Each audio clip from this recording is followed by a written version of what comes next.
적자폭이 큰 항공화물 운송 사업을 대한항공에 이어 티웨이항공이 맡게 됐습니다. 대구시는 지원 방안을 검토하고 있습니다.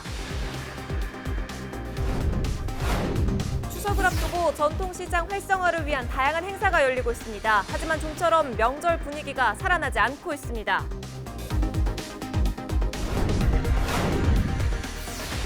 전통과 격식이 엄격한 종가의 제사도 시대 흐름에 따라 늦은 밤에서 초저녁 시간으로 바뀌고 있습니다. 벌초를 하러 간 90대 노인이 숨진 채 발견됐습니다. 숨진 A씨는 전날 아내와 함께 산에 올랐다 쓰러진 것으로 알려졌습니다.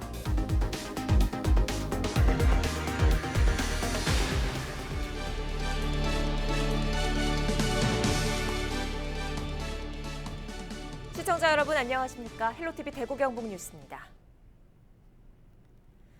얼마 전 대한항공이 적자를 이유로 대구공항 항공화물 운송 사업을 중단하기로 해 관련 업계에 빨간불이 켜졌는데요.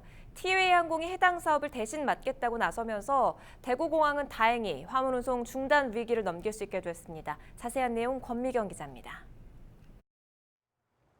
지난해 대구공항 화물 처리량은 4,700여 톤. 하루 평균 13톤에 달하는 양입니다. 하지만 최근 대한항공이 국내선 항공화물 운송 사업을 접기로 결정했습니다. 대구 제주공항 화물 운송 사업에서만 매년 약 3억 원의 적자를 보고 있기 때문입니다. 화물 운송 중단 위기를 맞은 대구공항. 다행히 티웨이 항공이 해당 사업을 이어받겠다 나서면서 닫힐 뻔했던 하늘길이 다시 열렸습니다. 대구시와 상생하는 그런 차원에서 아마 이 사업에 적극 참여해 주신 걸로 알고 있습니다. 그리고 이제 지금 국내 화물 사업으로만으로는 이게 사실 수익이 사실 맞지 않는 구조라는 걸 저희도 잘 알고 있고 국제 물류라든지 어떤 그런 쪽으로도 아마 생각을 하고 있지 않을까. 고비에 물렸던 지역 항공 물류 관련 업체 350곳도 한시름 놓게 됐습니다. 대구시는 기존 항공사의 적자폭이 컸던 만큼 이를 보전하기 위한 지원 방안을 검토하고 있습니다. 대구시의회도 국제에 이어 국내 항공화물 운송 사업도 지원 대상에 포함되도록 관련 조례를 개정할 계획입니다. 화물이 없으면 국제공항이나 공항으로서의 어떤 그런 게 좀 축소되고 조금 운영에 좀 차질을 빚을까 봐 아직 구체적으로 금액까지는 정하지 않고 운영비를 지원하는 걸로 그렇게 안을 잡았습니다. 티웨이 항공은 국토교통부의 인가 절차를 거쳐 10월쯤부터 본격적으로 항공 운송 작업에 나설 예정입니다. 헬로티비 뉴스 권미경입니다. 추석을 앞두고 전통시장 활성화를 위한 다양한 행사가 열리고 있습니다. 하지만 좀처럼 명절 분위기가 살아나지 않고 있습니다. 이하영 기자입니다. 2일과 7일 5일마다 장이 서는 영천 공설시장입니다. 추석을 맞아 대목장이 열렸지만 손님들의 발길이 뜸합니다. 명절이 코앞인데도 전통시장 분위기가 예전만 못합니다. 갈수록 좀 모내져요, 재래시장에. 그러고 마트도 많이 생기고 그렇고 옛날에만큼 그만큼 또 뭐가 안 먹어요, 덜 먹어요. 첫째 많이 안 먹으니까, 그지? 많이 먹어야 이게 소비가 우리도 많이 되고 좋은데.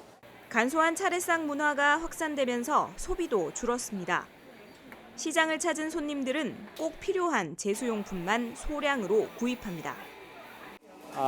제수용품 돈베기하고 그리고 생선류 샀습니다. 문어하고 규모를 좀 약간 줄여가지고 아마 차례상에 올릴 것. 과거보다는 좀 푸짐하게 안 하고 간단하게 간소하게 할 그런 계획입니다. 경기 침체로 어려움을 겪고 있는 전통시장에 활기를 불어넣기 위해 공무원들이 장보기에 나섰습니다. 추석을 앞두고 이철우 경북지사와 1일 교환 근무에 나선 권영진 대구시장은 영천 공설시장을 찾아 제수용품을 직접 구입했습니다. 공설시장 보니까 물건도 좋고 값도 싸고 우리 대구 경북 시도민들이 많이 이용하면은 여기 상인들도 좋고 우리 시도민들도 싸고 좋은 물건 이렇게 구입할 수 있어서 좋을 것 같습니다. 지역 곳곳에서 전통시장 장보기 행사가 이어지고 있지만 썰물처럼 왔다가 빠지는 반짝 특수로는 침체된 지역 상권을 살리기에는 역부족입니다. 헬로티비 뉴스 이하영입니다. 우리나라 전통적인 제사 문화 중에 종가 제사는 유교 문화의 영향으로 특히 전통과 격식을 엄격하게 지키죠. 그런데 시대 흐름에 따라 이 종가 제사 시간도 늦은 밤에서 초저녁으로 바뀌고 있습니다. 김신혜 기자가 취재했습니다. 사당에서 조상의 신주를 모셔오고 한쪽에서는 제수장만이 한창입니다. 이어 사랑채에서 제사가 시작됩니다. 시각은 저녁 8시 30분쯤. 전통적으로는 밤 11시에서 새벽 1시 사이에 제사를 드리지만 이후당 종가는 지난해부터 초저녁으로 제사 시간을 바꿨습니다. 제사에 참여하는 후손들, 다시 말해 제관들이 대부분 7, 80대 노년층인데다 다른 지역에 살고 있는 후손들이 많기 때문입니다. 밤에 다니기 우선 불편하고 그다음 외지에서 이 참석을 시키려고 그러니까 아무래도 낮에 일찍 끝내고 돌아가야 되니까. 한 종가만의 이야기가 아닙니다. 한국국학진흥원이 지난 2017년 경북 170여 개 종가를 대상으로 조사한 결과 60%가 제사 시간을 바꿨습니다. 그중 50%는 제삿날 당일 초저녁이나 오전으로 바꿨고 10%는 대부분 공휴일 같은 특정일 오전으로 제사 날짜와 시간을 바꿨습니다. 더 많은 후손들이 제사에 참여했으면 하는 바람도 시간을 바꾸는 데 영향을 미쳤습니다. 과거에는 40, 50대 후손이 많았지만 현재는 대부분 직장 생활을 하다 보니 현실적으로 참여율이 떨어지기 때문입니다. 특히 이제 1990년대 이후에 특히 이제 초저녁 제사를 많이 바뀌고 있는데요. 그렇게 이제 자정에 지내는 것보다 초저녁에 지내니까 아무래도 참석자들도 더 늘어나고 그래서 지금 그렇게 바뀌는 추세에 있습니다. 실제 참여 인원도 거의 절반 수준으로 떨어졌습니다. 시대에 따라 달라진 종가의 제사 시간. 문중들은 어쩔 수 없는 변화지만 한편으론 이렇게라도 제사가 이어졌으면 하는 바람도 내비쳤습니다.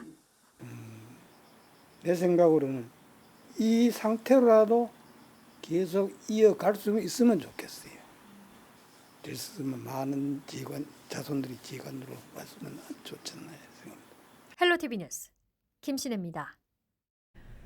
어릴 적 누구나 한 번쯤 타봤을 롤러스케이트. 이 롤러도 국가대표가 있는 스포츠고 우리나라에 세계 신기록을 보유한 선수가 있다는 사실 알고 계셨습니까? 바로 대구시청 소속 신소영 선수가 그 주인공인데요. 다음 달 열리는 100회 전국체전을 한 달 앞두고 훈련을 매진하고 있는 신소영 선수를 권수경 기자가 만나봤습니다.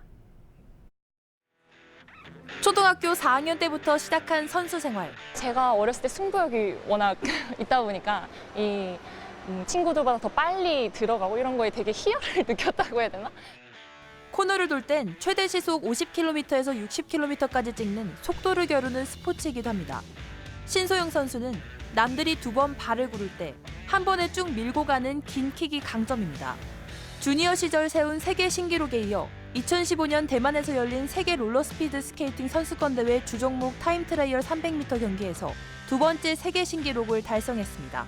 제가 목표를 세계 신기록을 다시 세워보자라고 설정을 하고 체계적인 훈련을 통해서 이뤄낸 거기 때문에 어떤 그 성취감이랑 그때 시상식 때 올랐을 때 그 애국가를 들었을 때 그 기분이 아직도 잊혀지지가 않아요. 네.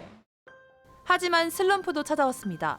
신기록을 세운 이후 목표가 사라진 것 같은 기분은 쉽게 떨쳐낼 수가 없었습니다. 이 선수 생활을 계속 하는 게 맞을까라는 그래서 훈련할 때 집중을 잘 할 수가 없었어요. 한 3년 정도는 제가 마음을 다잡지 못했던 것 같아요. 이번 전국체전 100회를 앞두고 제도약을 꿈꾸고 있습니다. 동료들과 같이 시상식 가장 높은 곳에 서고 싶은 마음입니다. 이어 오는 2022년에 열리는 아시안 게임에도 도전할 계획입니다. 세계 선수권 대회나 다른 국제 대회는 다 참가를 했는데 아시안 게임 딱 한 경기만 제가 참가를 해보질 못했어요. 그래서 정말 선수 생활에 있어서 마지막이라고 생각하고 좀 그 경기에 포커스를 맞춰서 운동을 해보고 싶고 마지막 피날레를 장식하고 싶다고 해야 될까? 2020년 도쿄올림픽 정식 종목으로 채택이 안 돼 아쉽지만 이 롤러스피드 종목의 재미를 더욱 알리고 싶다는 신소영 선수. 네, 너무 재밌어요. 저희 선수들도 다 계속 얘기를 하는 게 스케이트 너무 재밌어 이렇게. 왜 우리 종목이 비인기 종목이지? 앞으로도 선수의 선전을 기대해 봅니다. 헬로티비 뉴스 권수경입니다. 가을은 수확의 계절이죠. 그런데 지금 농가는 손이 부족해 나 홀로 수확에 분주하다고 합니다. 봉화 사과 농장의 모습을 스마트폰에 담았습니다. 스마트폰 출동 홍정표 기자입니다.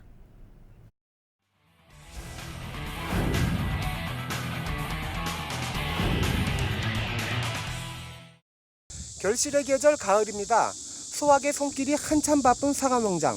과연 어떻게 맛있는 사과를 수확하고 있을까요? 한번 찾아가 보겠습니다. 경북 봉화군 유곡리의 한 사과 농장. 지난 주말 태풍 링링 북상으로 혹시 모를 피해를 우려했지만 별다른 피해는 입지 않았습니다. 날카로운 가위로 잘린 흔적들.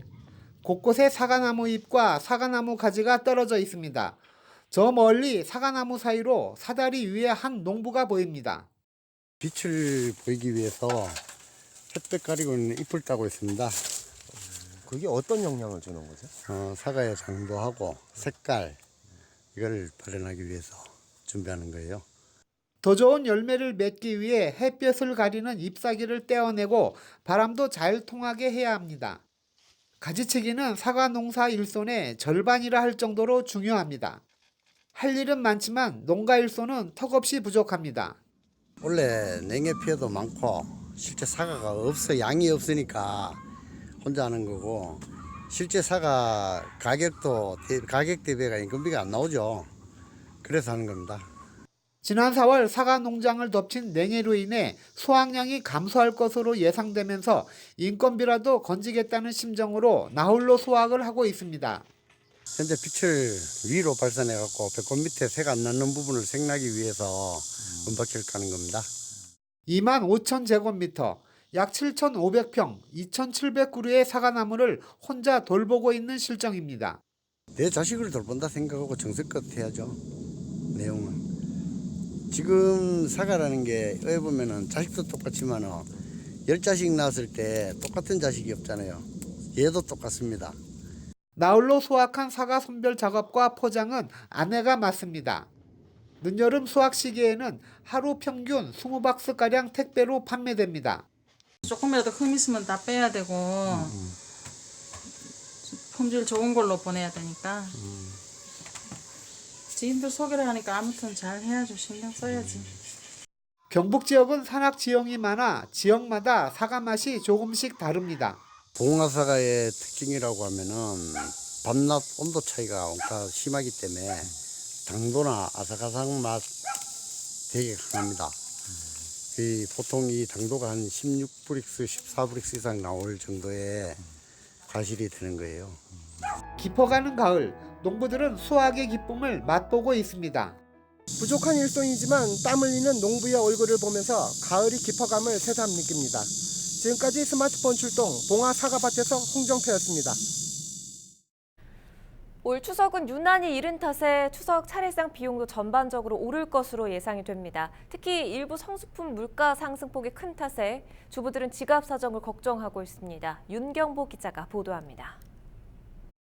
추석을 목전에 둔 포항 죽도시장. 어시장 등 일부 거리를 제외하면 대목이라는 말이 무색할 정도로 썰렁하기만 합니다. 오랜 경기 침체로 소비 심리가 얼어붙은 데다 이른 추석에 일부 성수품 가격이 급등했기 때문입니다. 특히 사과와 배 등 차례상에 오를 주요 과일과 밤 대추 등이 출하 시기를 맞추지 못하면서 가격이 크게 올랐습니다. 이렇다 보니 아예 차례상 품목을 줄이기로 마음먹고 장을 보는 주부들도 늘었습니다. 제수용품도 작년보다 과일 같은 것도 많이 올랐고요. 고기 같은 것도 사러 가니까 생각 외로 돈이 아주 배로 들고 그래요. 좀 저렴하게 하려고 작년보다는. 굳게 닫힌 주부들의 지갑에 명절 특수를 기대했던 상인들의 속도 타들어가고 있습니다. 작년보다 요즘에는 문어를 사가는 게 예전에 좀 더 큰 거 사갔으면 지금은 좀 작은 걸로 많이 줄었습니다. 그러다 보니까 저희 매출도 절반으로 이제 감소된 상황이고 이맘때 되면은 항상 손님들이 북적했는데 올해는 선물도 나가는 게 없고. 경북 동해안의 각 지자체도 전통시장 장보기 행사를 이어가는 등 경기 활성화에 팔을 걷어붙였습니다. 영덕군도 이게 명절을 두고 경기 활성화를 위해서 영덕사랑 상품권을 생산해서 이렇게 판매를 하고 있습니다만은 당연히 우리가 지금 경기가 많이 어려운데 우리 모두가 우리가 생산한 농수산물 1,000원도 좋고 2,000원도 좋고 팔고 사고 하면서 한편 올해 6, 7인 가족 기준의 추석 차례상 차림 비용은 전통시장에서 구입하면 19만 3천 원, 대형 유통업체를 이용하면 23만 6천 원으로 지난해보다 각각 0.7%와 6.9%씩 늘어날 것으로 예상됩니다. HCN 뉴스 윤경보입니다.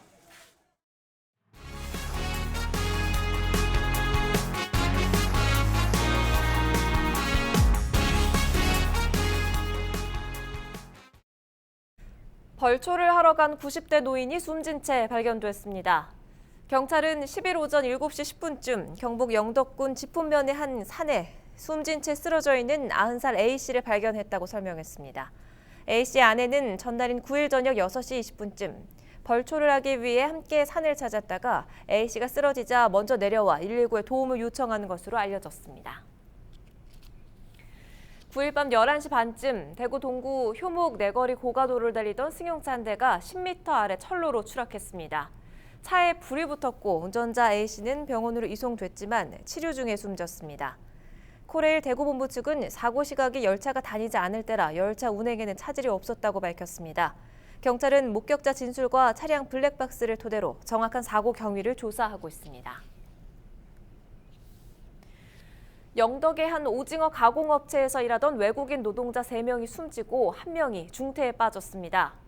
10일 오후 2시 30분쯤 지하 탱크에서 작업을 하던 외국인 노동자 4명이 쓰러진 것을 다른 직원이 발견해 소방당국에 신고했습니다. 이들은 탱크를 청소하다 질식한 것으로 추정됩니다.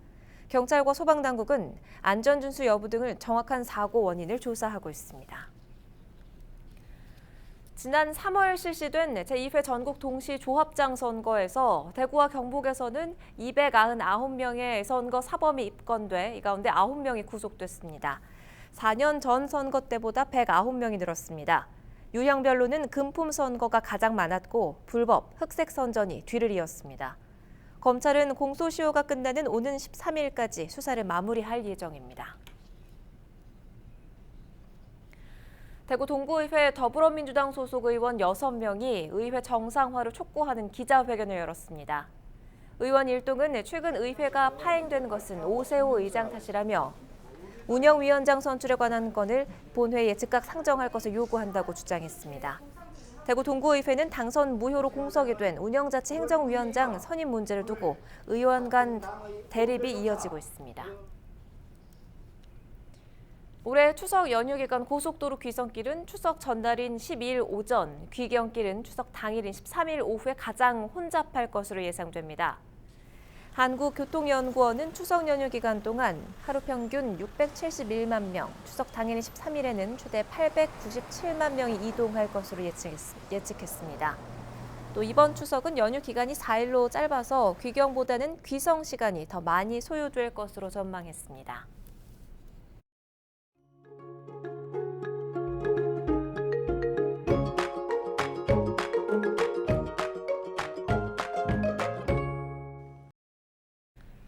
추석을 앞두고 연휴 궂은 날씨가 이어지고 있습니다. 수요일까지 계속해서 비가 오락가락하겠고요. 경북 북부 내륙으로 80mm의 비가 예보돼 있습니다. 자세한 날씨 화면으로 확인해 보시죠.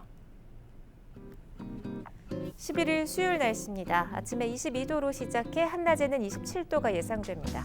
하늘이 종일 흐리고 비가 오락가락 지나겠습니다. 빗줄기가 일시 소강 상태를 보이다가도 또다시 천둥 번개를 동반해 호우 형태로 강하게 쏟아질 수 있어서 주의가 필요합니다. 주간 날씨입니다. 추석 연휴 첫날, 내륙은 구름만 많은 날씨가 이어지겠고 충남과 전북에는 오전까지 비가 내리다가 오후부터는 개겠습니다. 고향 가는 길 날씨로 인한 큰 불편은 없겠습니다. 추석 당일에는 쾌청한 날씨 속에 전국에서 환한 보름달을 감상할 수 있겠습니다. 날씨 정보였습니다. 이상으로 헬로티비 대구 경북 뉴스를 모두 마칩니다. 저희는 언제나 여러분 곁에 있겠습니다. 지금까지 시청해주신 여러분 고맙습니다.